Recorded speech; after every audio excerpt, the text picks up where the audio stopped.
Hey Alex, Wolfie on the line. Don't mind me, I'm just watching my love interest. Processors. Yeah, that's a thing. From the start that human was able to count, they have been hating it, especially when maths got involved in around 6th century BC. Humans have tried to make maths easier, using things like this contraption and so on and so forth. But then, suddenly, Electricity discovered, and with that, a ton of research happening at once, from monastery to the labs. while it starts with lights, we know there's a lot more we can do with a glass at some conductor, but with no air. Vacuum tubes, or what I call valves, were invented around the same time as light bulb was invented. In fact, light bulb is basically a light-based vacuum tube. At first, it was diodes that showed up in 1904, made by John Ambrose Fleming of Edison and Marconi Company. And so, hippity hoppity diddly do, suddenly it was put on a tabulating machine. Tabulating machine is a machine that tabulates. Of course, it doesn't help with anything, but in a nutshell, the tabulating machine was an electromechanical machine designed to assist in summarizing information stored on punch cards. It was invented by Hermann Hollerich. The machine was developed to help process data from 1890s US Census, so it's also for the Texas. Of course, this is after mechanical calculator was made, which is probably as far back as we can say about computers.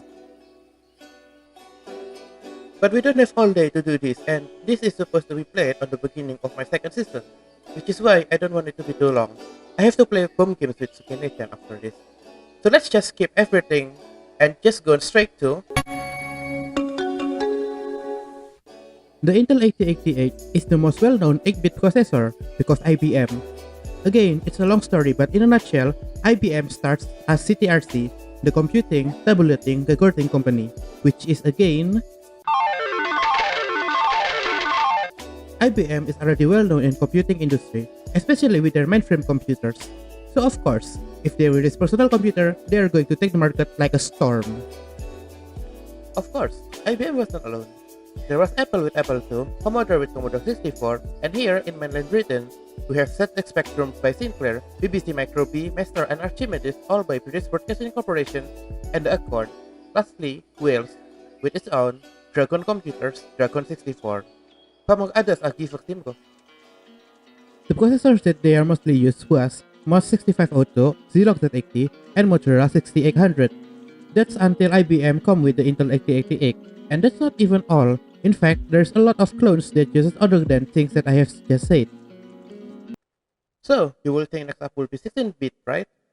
Nope, we skipped it on personal computer systems and gone straight to 32-bit system. The system architecture being IBM System 360, IBM System 370, System 370 XAE, SA370, ESA390, the NSQ20XX, the Motorola 68000 family, Intel IA32, the 32-bit version of IAM, Spark, MIPS, 4PC, PAK, Skullfire, x86, Infiniton, 3cog architecture.co.ul. Of course, any of that definitely didn't ring any bell, except Intel IA32 aka x86 and the ARM x86. It's because that's the base of our current processors. Well, current, like a decade ago. Processors like Intel Pentium, Pentium 2 and Pentium 3, AMD produced Intel Pentium and their own reverse engineered Pentium-based processors, and VIA Cyrix were most well known in the clone industry. Clone being IBM PC computers that is made not by IBM, which is pretty much any computer nowadays is IBM PC clones. But now, we're finally back to the surface, with the most current, most likely well-known processors, the 64-bit architecture. The 64-bit architecture, also known as x64, x86-64, AMD64, and Intel 64, Oh my god, choose a name already! they are actually 64-bit version of x86 instruction set, which is based on 32-bit. Released around 1999, it has two modes, the 64-bit mode and compatibility mode, aka UART software mode. In a nutshell, its history began when AMD, rather than taking Intel's route of reinventing the wheel, chose to extend the 32-bit architecture of x86 to 64-bit, and they released AMD 64 processor with Opteron in April 2003. There is a lot of things that is just gone way over my head, so I will try to keep it simple and just say, yeah, this happened. But of course, this all comes to here. The future.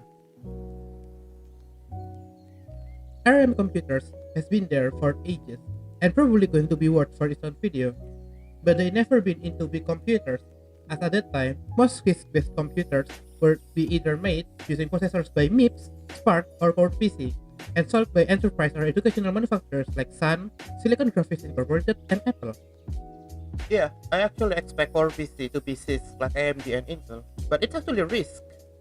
Acorn tries to sell PC that is based on IRM. IRM used to mean Acorn RISC machine after all. Now it means Advanced RISC machine. So it's not the first time ARM got put into computers. In fact, Acorn Archimedes was used on BBC to make effects on such things including that one in the Doctor Who. It's that powerful at that time, and its operating system is still exists. It's called RISC OS and you'll be able to run it on Raspberry Pi. Suddenly, we're announcing that the Mac is transitioning to our own Apple Silicon. Yeah, it's all back to here again. After this long, Apple finally abandoned. it's time for me to play the game with Significant, I guess.